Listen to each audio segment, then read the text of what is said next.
Let's talk about ancient Greece. Now, you might think of it as just this ancient civilization, something from the history books, right? But what if I told you their ideas are basically running the show today?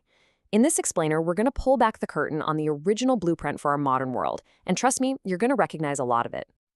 Okay, so take a look at these three things. We've got some broken pottery, an ancient theater, and a big modern government building. What on earth could these possibly have in common? The answer is way cooler than you might think.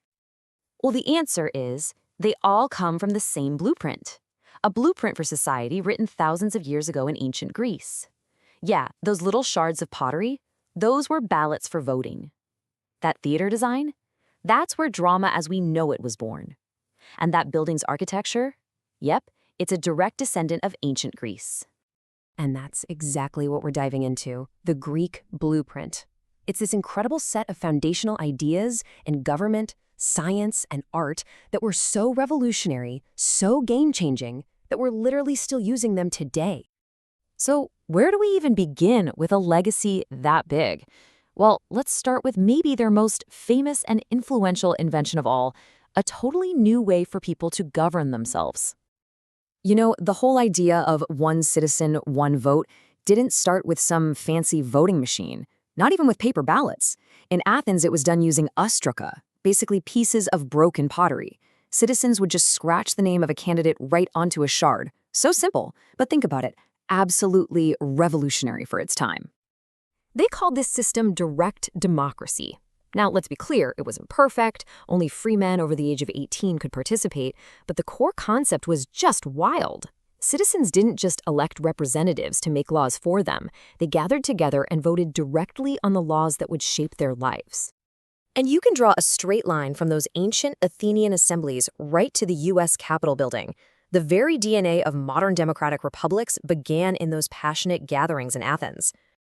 But the Greeks didn't just stop at revolutionizing how we govern, they completely changed how we think. They basically gave birth to the whole idea of reason through philosophy and mathematics. And it really all started with three incredible thinkers, one after the other. First, you have Socrates, who taught his students to question everything. His student, Plato, went on to create what was basically the first university in the Western world. And then Plato's student, Aristotle, created the logical framework that would become the foundation for the scientific method. I mean, what an amazing chain of knowledge. This quote from Socrates really gets to the heart of his philosophy. He argued that you can't just accept what you're told. You have to examine your own beliefs and challenge the status quo to really understand the world. For him, thinking for ourselves was the only true path to wisdom. And this spirit of rational inquiry wasn't just in philosophy. Hey, does this look familiar? Of course it does. The Pythagorean theorem. Pythagoras believed that you could explain the entire universe using mathematics. And this theorem isn't just some formula you had to memorize in school. It's a fundamental tool that's still used today in architecture, navigation, and even design. The Greek blueprint, though, extended way beyond government and science. They also laid the groundwork for so much of our modern culture, from the stories we tell to the very buildings we live and work in. Let's start with literature. The poet Homer gave us two of the most foundational stories in all of Western literature, the Iliad and the Odyssey. These are epic poems about war, incredible heroes, and mythology that are still read and studied in classrooms all over the world. Though, yeah, just to be crystal clear, we are talking about the ancient Greek poet, not the one from Springfield. The Greeks also pretty much invented drama as we know it, creating the genres of comedy and tragedy. And their theaters, built right into hillsides, were acoustic marvels. Everyone in a massive audience could hear every word.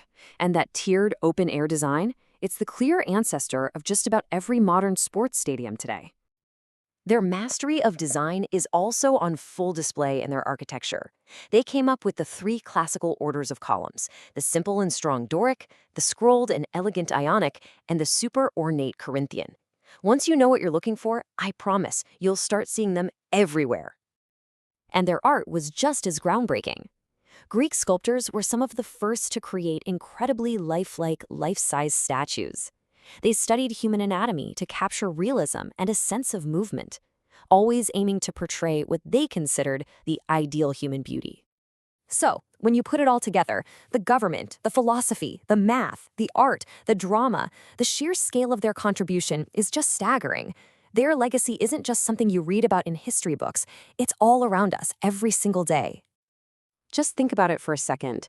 The Greek legacy includes democracy, the philosophical search for truth, geometry, classical architecture, drama, the Olympic Games, and even the Hippocratic Oath that doctors still take. They didn't just influence the Western world, they truly created the blueprint. So it begs the question, which of these achievements do you think is the most important? Is it democracy? Philosophy? Art? The fact that it's so hard to choose just one, well, that really shows you how foundational all of their ideas truly were. What do you think?